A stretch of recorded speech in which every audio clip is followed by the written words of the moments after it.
जय श्री कृष्णा दोस्तों। महाभारत के युद्ध के बाद उन विधवाओं का क्या हुआ?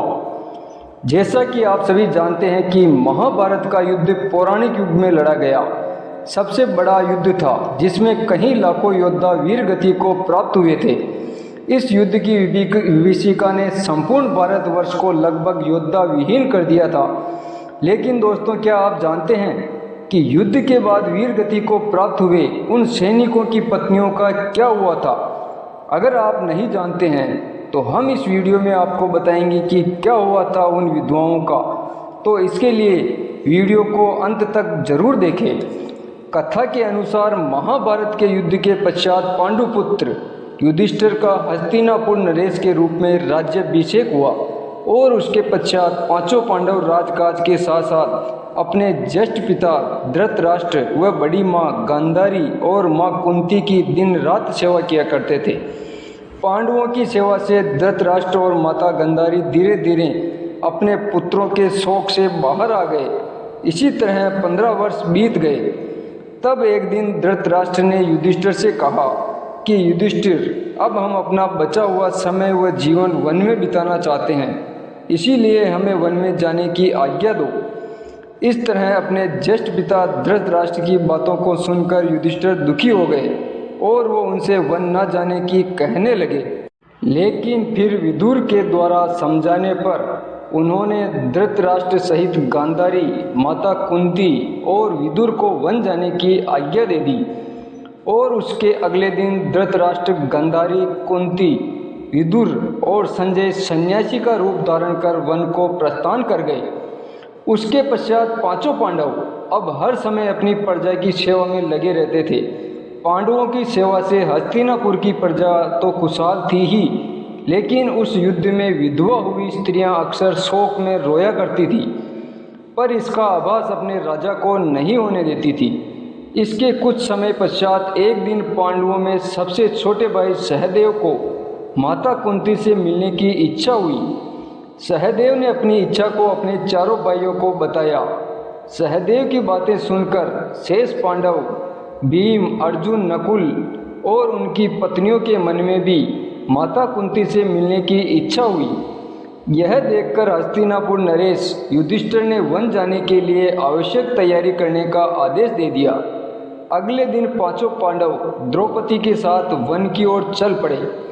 यह देखकर हस्तिनापुर के निवासी भी उनके साथ चल पड़े। उन लोगों में वह विधवा स्त्रियां भी थी जिनके पति महाभारत युद्ध में वीर गति को प्राप्त हुए थे। वन पहुंचकर पांचों पांडव उस आश्रम में गए जहां सभी निवास कर रहे थे। बाकी हस्तिनापुर निवासी भी उसी आश्रम के आसपास निवास करने लगे। कुछ दिन बीतने के पश्चात एक दिन महर्षि वेदव्यास उस आश्रम में पांडवों से मिलने आए, परंतु वहां आकर महर्षि वेदव्यास ने देखा कि पांडव सहित सभी हस्तिनापुर के निवासी भी युद्ध में मारे गए अपने परिजनों के शोक में डूबे हुए हैं। यह देखकर महर्षि वेदव्यास ने सभी से कहा कि आप लोग युद्ध में वीर गति को प्राप्त हुए अपने परिजनों का शोक मत कीजिए। वे सभी स्वर्ग या फिर दूसरे लोक में सुखपूर्वक निवास कर रहे हैं। वे सभी अपने लोकों में अति प्रसन्न हैं। परंतु महर्षि वेदव्यास के इन कथनों से भी उन लोगों का शोक दूर नहीं हुआ। तब महर्षि वेदव्यास ने सभी से कहा कि अगर आप लोगों को मेरे द्वारा कही गई बातों पर विश्वास नहीं हो रहा है तो आज रात में आप सभी को आपके परिजनों से मिलवाऊंगा। जहां सभी निवास कर रहे थे वह गंगा नदी के तट पर स्थित था।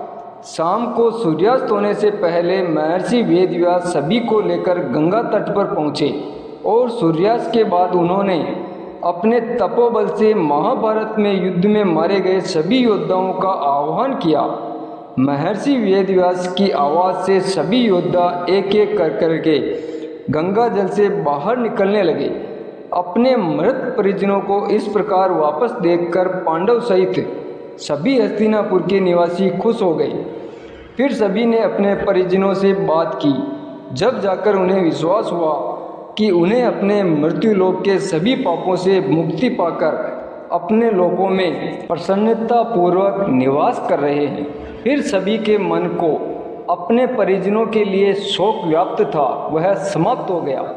कुछ समय बाद युद्ध में मारे गए सभी योद्धा वापस एक एक करके गंगा जल में डुबकी लगाकर अदृश्य होने लगे और विधवा स्त्रियों से कहा कि जो स्त्री अपने पति के साथ उनके लोक जाना चाहे वह गंगा के इस पवित्र जल में अपना जीवन त्याग करके जा सकती है। फिर सभी विधवा स्त्रियों ने अपने गंगा जल में डुबकी लगाकर अपने जीवन को त्याग दिया और सभी अपने पति के लोक चली गई। तो दोस्तों, यह थी महाभारत के युद्ध में उन विधवा स्त्रियों का क्या हुआ। मैं उम्मीद करता हूँ कि आपको मेरा यह वीडियो पसंद आया होगा। अगर आपको यह पसंद आया हो तो चैनल को सब्सक्राइब करें एवं कमेंट में जय श्री कृष्ण जय श्री राम अवश्य लिखें। जय श्री कृष्ण जय श्री राम।